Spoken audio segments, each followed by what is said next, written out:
కూడా రాజీనామా చేస్తున్నారు. నిన్న బట్టి వసంత్ గారు రాజీనామా చేశారు. కాంగ్రెస్ టీడీపీ టైఅప్స్ నేపథ్యంలో కొద్దిసేపటి క్రితం సి రామచంద్రయ్య గారు కూడా రాజీనామా చేశారు. వాళ్ళ కాంగ్రెస్ పార్టీ గురించి నేను మాట్లాడను, వాళ్ళ పొత్తులు. ఎందుకంటే అంత అపవిత్ర పొత్తులు అనేది ఈరోజు దేశమంతా కోడై కూస్తూ ఉంది. చంద్రబాబు నాయుడు దేనికైనా సరే అధికారం కోసం ఎంత దిగజారుతాడంటానికి కూడా ఈ అనైతికమైన పొత్తును మనం చూస్తున్నాము. ఇప్పుడు అదే 93లో 92లోనూ మోడీ గారిని చాలా తీవ్రంగా విమర్శించడం జరిగింది. బీజేపీతో పొత్తు పెట్టుకుంటే మతతత్వ పార్టీతో పొత్తు పెట్టుకున్నట్టే తిట్టాడు. మరి అదే వాజ్పేయి గారితో అంటగాగారు. తర్వాత మోడీని తిట్టాడు. మళ్ళీ మోడీ కోసం ఎంత వెంపర్లాడారు. మోడీ ఇక్కడికి రాలా, ఈయన వెంటబడి ఆయన మీటింగులకు వెళ్ళాడు. నిన్న కూడా మేము చూస్తుంది అది. మొన్నటిదాకా కాంగ్రెస్ నానా తిట్లు తిట్టి ఇటలీ దెయ్యం అని చెప్పి, అదేవిధంగా రాహుల్ గాంధీ ఓ బచ్చా అని చెప్పి ఇన్ని రకాల విమర్శించినటువంటి ఇతను జీవితంలో ఎప్పుడు కూడా నేను కాంగ్రెస్ అగనిస్ట్ అని చెప్పినటువంటి ఇతను లాస్ట్ ఇయరే చెప్పాడు.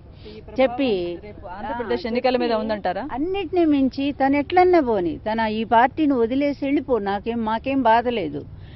ఎన్టీఆర్ ఫోటో అసలు వాడబాక, నువ్వు ఎక్కడ ఎన్టీఆర్ పేరు వాడబాక. నిన్న కూడా ఎన్టీఆర్ పేరు వాడుతూ ఆయన బాటలో నడుస్తున్నానంటే ఎంత బాధేస్తుంది. ఆ రోజు 84లో నాదెండ్ల భాస్కర్రావు వెన్నుపోటు సందర్భంలో మరి ఇదే నేను కాపాడాను కాంగ్రెస్ బారి నుంచి తెలుగుదేశం పార్టీని, ఎన్టీఆర్ గారిని, ఈ కాంగ్రెస్ అంటేనే వెన్నుపోటు పార్టీ అది ఇదని చాలా దారుణంగా తిట్టినటువంటి నువ్వు ఈ రోజు మళ్ళీ అదే కాంగ్రెస్ని ఎన్టీఆర్ గారి పేరు ఉచ్చరిస్తూ ఎన్టీఆర్కి ఎవరు ద్రోహం చేశారో ఆ రోజు అదే ఎన్టీఆర్ గారి పేరు సిద్ధాంతం ఇదని చెప్పి మాట్లాడితే ఎంత బాధ కలుగుతుంది వినేవాళ్ళకి. అసలు నువ్వు ఎన్టీఆర్ పేరు ఎత్తొద్దు, ఇక అయిపోయింది. ఎందుకంటే తెలుగుదేశం పార్టీ నీ చేతుల్లో తీసుకున్నావు. దాన్ని ఆయన పుణ్యం అంటే ఇప్పటికీ నువ్వు ఒంటరిగా గెలవలేవనేది అందరికీ అర్థమైపోయింది. ఇప్పుడు కూడా నువ్వు బీజేపీ విడిచిపెట్టావు గనక ఇప్పుడు ఎవరో ఒకళ్ళు పొత్తు లేకపోతే నువ్వు గెలవలేని భయంతో నువ్వు వెళ్ళావు తప్ప నీకు సిద్ధాంతం ఒకటి ఉందా? అసలు ఎక్కడైనా సరే ఈ పార్టీ ఆశయాన్ని ఎక్కడైనా నువ్వు అమలు చేయగలిగావా?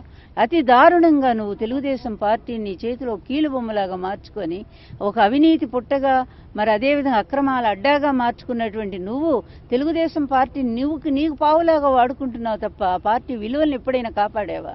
పేద వర్గాల కోసం, పాపం బడుగు వర్గాల కోసం ఎన్టీఆర్ గారు పార్టీ పెట్టి ₹2 కిలో బియ్యం ఇచ్చి బీసీ వర్గాల్ని, ఎస్సీ వర్గాల్ని, ఎస్టీ వర్గాల్ని, మైనార్టీ సోదరులను అందరినీ కూడా ఎంతో ప్రేమతో చూసిన ఆ పార్టీ ఈరోజు ఎవరికి నిలయమైపోయింది? అంతా కూడా కార్పొరేట్ వ్యక్తులు, శక్తులు తప్ప, ధనవంతులు తప్ప నీ పార్టీలో ఒక సామాన్యుడు బ్రతకగలిగినటువంటి పరిస్థితి ఉందా? ఏ ఆశయాన్ని నువ్వు అమలు చేశావని ఈ పార్టీని నువ్వు వాడుకుంటున్నావు? నేను అడుగుతున్న చంద్రబాబు నాయుడు ఇదొక్కటే. తెలుగుదేశం పార్టీని నడిపే నైతిక హక్కు నువ్వు చివరగా కోల్పోయావు. ఇప్పటికి ఎన్నిసార్లు నువ్వు మోసం చేస్తూ వచ్చినా కూడా ఇక ఇది ఫైనల్ అనమాట. ఎందుకంటే ఇంతకంటే దిగజారుడుతనం లేదు. ఈ పార్టీని తీసుకెళ్లి ఢిల్లీ కాంగ్రెస్ పార్టీ పాదాల దగ్గర ఎప్పుడైతే నువ్వు పెట్టావో వాళ్ళొచ్చి నిన్ను గలవల, నువ్వెళ్ళి వాళ్ళని కలిసావు. ఇంతకంటే అవమానం ఉందా ఈ పార్టీకి? నా భర్త స్థాపించిన పార్టీకి ఇంత దారుణమైనటువంటి మోసం జరుగుతూ ఉంటే, ఇంత అన్యాయం జరుగుతుంటే నేను బాధపడకూడదా? అందుకనే నేను పార్టీకి అతీతంగా ఇక్కడ నా వ్యక్తిగతంగా నేను వచ్చాను. నా భర్తకు జరిగిన అవమానాన్ని మరొక్కసారి మీతో పంచుకుందామని నేను అనుకుంటున్నాను.